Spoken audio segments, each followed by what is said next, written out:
राधे राधे दोस्तों, मैं आप सबके लिए फिर से लेकर के आ गई हूँ एक और बहुत खूबसूरत कहानी। माघ महीने में स्नान दान क्यों की जाती है, इसका क्या लाभ और हानि है, इसमें हम सबको क्या धार्मिक और सनातन धर्म से क्या रहस्य छिपा हुआ है, इन सबसे जुड़ी हुई कहानी मैं आप सबके सामने लेकर के आई हूँ। चलिए साथ में सुनते हैं, स्टार्ट करते हैं। माघ की स्नान क्यों की जाती है। सनातन धर्म में माघ मास को देवताओं का प्रिय महीना कहा गया है।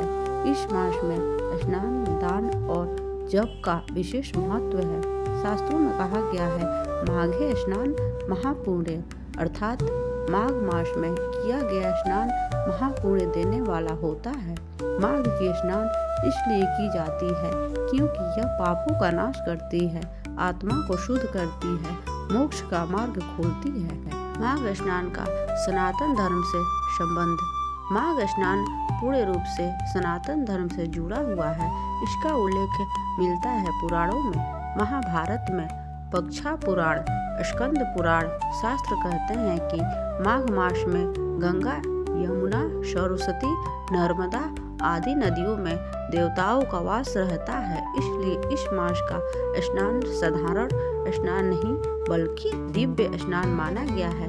माघ स्नान का ऐतिहासिक महत्व। ऐतिहासिक रूप से भी माघ स्नान का महत्व बहुत पुराना है। मान्यता है कि देवताओं और असुरों के समुद्र मंथन के समय अमृत की कुछ बूंदें पृथ्वी पर गिरी। कुछ स्थानों पर प्रयागराज, हरिद्वार, उज्जैन, नासिक, इन्हीं स्थानों पर माघ स्नान और कुंभ का महत्व बढ़ा। माघ स्नान उसी अमृत परंपरा से जुड़ा हुआ है। माघ स्नान क्यों महान स्नान कहलाता है? क्योंकि इस समय सूर्य मकर राशि में होते हैं, वातावरण सात्विक होता है, मन और शरीर शुद्धि के लिए श्रेष्ठ समय होता है। शास्त्रों में कहा गया है, जो व्यक्ति माघ मास में नियमित स्नान करता है उसके जन्मांतर के पाप नष्ट हो जाते हैं। माघ स्नान की विधि। स्नान करने का सही तरीका। प्रातः ब्रह्म मुहूर्त में उठें। नदियों में स्नान सर्वोत्तम, घर पर भी कर सकते हैं। स्नान से पहले संकल्प ले। स्नान करते समय कहे, ओम नमो नारायण। सूर्य को जल अर्पित करें। तिल, गुड़, कंबल या अन्य का दान करें। दिन में क्रोध, झूठ और अहंकार से बचे। माघ स्नान पूरे मास या कम से कम माघ पूर्णिमा तक किया जाता है। माघ स्नान में क्या दान करना चाहिए?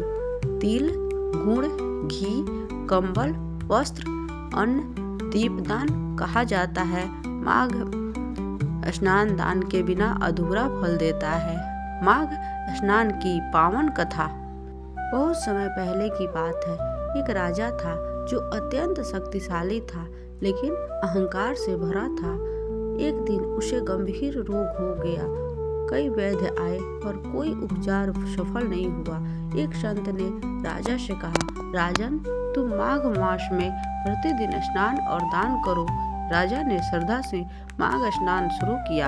हर सुबह नदी में स्नान करता, गरीबों को अन्न और वस्त्र दान करता। कुछ ही दिनों में उसका रोग दूर हो गया, अहंकार समाप्त हो गया, मन शांत हो गया। एक रात स्वप्न में भगवान विष्णु प्रकट हुए और बोले, माघ स्नान केवल शरीर नहीं, आत्मा को शुद्ध करता है। राजा ने जीवन भर माघ स्नान का व्रत निभाया। तभी से माघ स्नान की महिमा जन जन में प्रसिद्ध हुई। माघ स्नान के लाभ।